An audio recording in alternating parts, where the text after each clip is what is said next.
너에게 좋은 남자가 되게 뷰티하고 싶어서. 세계적인 인기 가수, 일명 B로 알려진 연예인 정지우는 청담동에 위치한 건물을 약 168억 원에 사들여 신축한 뒤 지난해 495억 원에 매각하면서 대중들의 큰 관심을 끌었는데요. 그런데 정지훈이 소유하고 있을 당시 건물에서는 불미스러운 일이 있었습니다. 사건의 당사자는 홍콩 라이프 스타일리스트 크리스틴 박, 한국 이름으로 박용숙이라는 인물입니다. 박 씨는 전 세계 정재계 인사들이 참여하는 연회를 기획하고 그들의 자택 인테리어를 자문하는 홍콩 최고의 라이프 스타일리스트였습니다. 국내에서는 생소하지만 홍콩 현지에서는 그야말로 상류층 삶의 전형을 살던 인물. 그런 그녀가 한국의 갤러리를 열기 위해 장소를 물색하던 중 지인으로부터 한국에서 가장 유명한 가수의 건물에 좋은 자리가 났다는 소식을 들었습니다.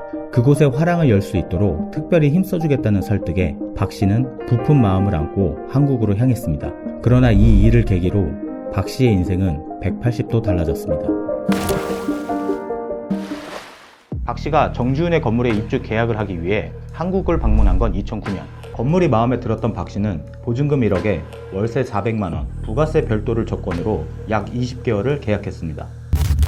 홍콩 최상류층의 라이프 스타일 디자이너로 유명한 크리스틴 박 씨가 운영하는 곳입니다.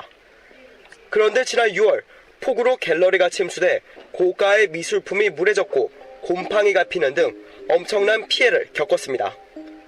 보시는 것처럼 갤러리 내부에는 아직도 침수 피해의 흔적이 역력합니다. 갤러리를 오픈한 직후부터 문제가 발생했습니다. 화장실 변기로부터 오물이 쏟아져 나오기 시작한 것입니다. 심지어 건물의 천장과 벽에서는 상습적으로 누수가 발생하여 제대로 된 영업을 할 수 없었는데요. 오물이 다 올라오는 거예요. 그래서 화랑을 문을 닫게 됐고, 그때 당시에 큐레이터가 둘 있었는데 더 이상 딸 같은 큐레이터들에게 화장실 청소하라는 걸 못하겠더라고요. 그러니까 물이 평소에도 스며들고 습기가 차고 물방울이 떨어졌어요. 심지어는 바켓으로 걷어냈어요. 바쁜 일정으로 인해 동생에게 갤러리를 맡기고 잠시 홍콩에 머물던 박 씨는 2010년경 동생으로부터 한국에 언제 오냐는 연락을 받았습니다. 느낌이 좋지 않았던 박 씨는 점검을 위해 갤러리를 찾았습니다. 잠금 장치를 풀고 들어가 마주한 광경은 그야말로 충격적이었는데요. 갤러리에 보관하던 고가의 예술품들이 누수로 인해 심각하게 망가져 버린 겁니다. 이건 내 정말 소장하고 있는 애장품이 손상이 된 거예요.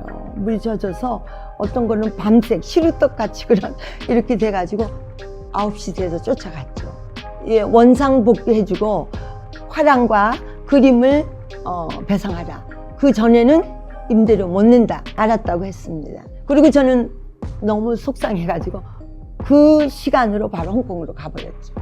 뭐 19세기 도자기, 그 다음에 내 서류들, 아버지가 주신 유물들, 그림만이 예술품이 아니에요. 제가 소장하고 있는 건 의상 하나도 예를 들어 뭐 4천만 원이 다 돼가는 의상이 그림보다 더 비싸요. 그래서 뭐 여러 가지 손상을 시켰습니다. 그녀는 임대 계약을 체결하던 당시 누수가 있을 수도 있다는 말을 전혀 들은 적이 없다고 주장했고, 이어서 물이 새는 건물인 줄 알았다면 애초에 고가의 그림을 걸어놓지 않았을 것이라고 전했는데요. 그런데 몇 달 후인 2011년 청천벽력 같은 일이 벌어졌습니다. 당시 재건축을 앞두고 있던 정지훈은 박 씨의 계약 기간이 만료되었으며 박 씨가 미술품 배상을 요구하며 월세를 미납했다며 건물을 비워줄 것을 요구했고, 박 씨가 이를 무시하자 명도 소송을 제기했습니다.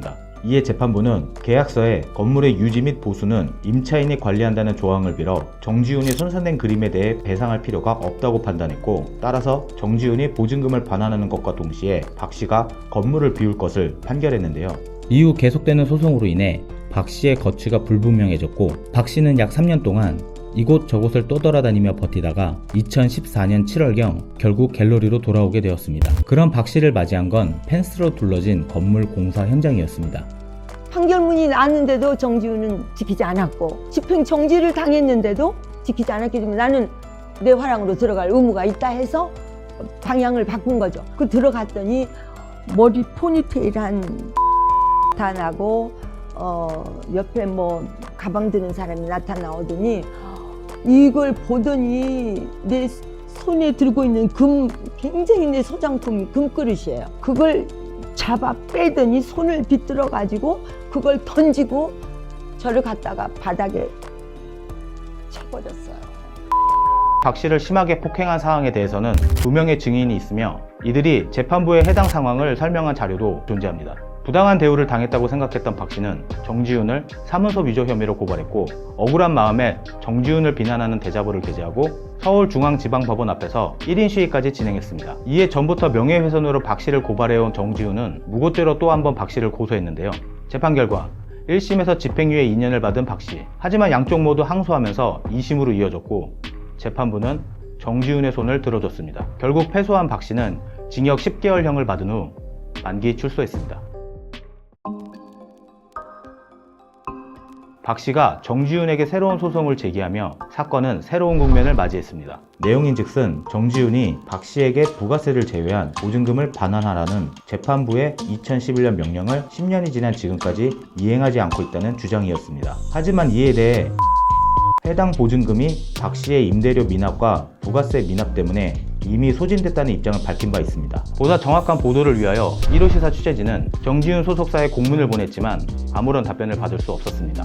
현재 박 씨는 보증금을 반환받기 위한 소송, 그리고 2014년 있었던 폭행 혐의에 대해 고소를 준비하고 있습니다. 10여 년 넘게 이어져 온 박 씨와 정지훈의 악연, 과연 이 모든 상황이 어떻게 끝나게 될지 귀추가 주목됩니다.